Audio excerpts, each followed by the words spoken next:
சற்று முன் ஜனநாயகனின் உண்மை விஷயம் வெளிவந்தது. விஜய்க்கு கடைசி நேரத்தில் கிடைத்த ஆப்பு. நீயும் அதே லிஸ்ட் தானா?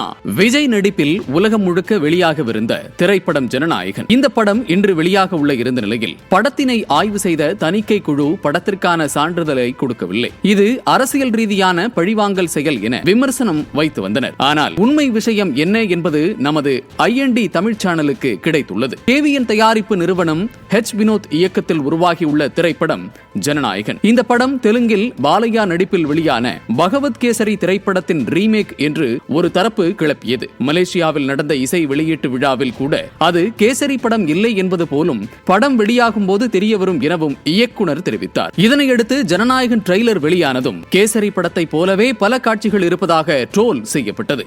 இந்த நிலையில் படத்திற்கு எதிர்பார்ப்பு என்பது அதிகரித்தது. ஆனால் படத்திற்கு இன்னமும் தணிக்கை சான்றிதழ் கிடைக்கவில்லை என்பதால் படம் வெளியீட்டிற்கு சிக்கல் வந்துள்ளது. பொதுவாக ஒரு படத்தை முழுமையாக தணிக்கை குழு ஆய்வு செய்ய குறைந்தது 45 நாட்கள் ஆகும். அப்படி இருக்கையில் ஜனநாயகன் படக்குழு எப்போது சென்சார் போர்டிற்கு அனுப்பியது என்ற தகவல்கள் முழுமையாக இல்லை. ஆனால் தணிக்கை குழு படத்திற்கு UA சான்றிதழ் கொடுத்ததாக ஊடகம் மூலம் ஒரு தகவலை பரப்பியது. சான்றிதழ் தொடர்பாக எந்த ஒரு ஆதாரத்தையும் வெளியிடவில்லை. இந்த நிலையில்தான் தற்போது 5 பேர் கொண்ட தணிக்கை குழுவில் படத்தை முழுமையாக பார்த்து ஒருவர் மட்டும் இந்த படத்தை அனுமதிக்கவில்லை என்று கூறப்படுகிறது. காரணம், ஜனநாயகன் படத்தில் பல காட்சிகள் இந்து மதத்தை புண்படுத்தும் வகையில், இந்து மதத்தை இழிவுபடுத்தும் வகையிலும் காட்சிகள் கொண்டிருப்பதால் தணிக்கை சான்றிதழ் கொடுக்கவில்லை என்ற ஒரு தகவல் தான் கிடைத்துள்ளது. இதனாலேயே நீதிமன்றம் வரை சென்றுள்ளதாகவும் மீண்டும் மறு ஆய்வு செய்வதற்கு 25 நாட்கள் ஆகும் நிலை உருவாகியுள்ளதால் தான் தயாரிப்பு நிறுவனம் அமைதி காத்து வருகிறது. இல்லை என்றால் கடந்த மாதம் UA சான்றிதழ் கிடைத்ததாக கூறிய தயாரிப்பு நிறுவனம் இப்போது அதனை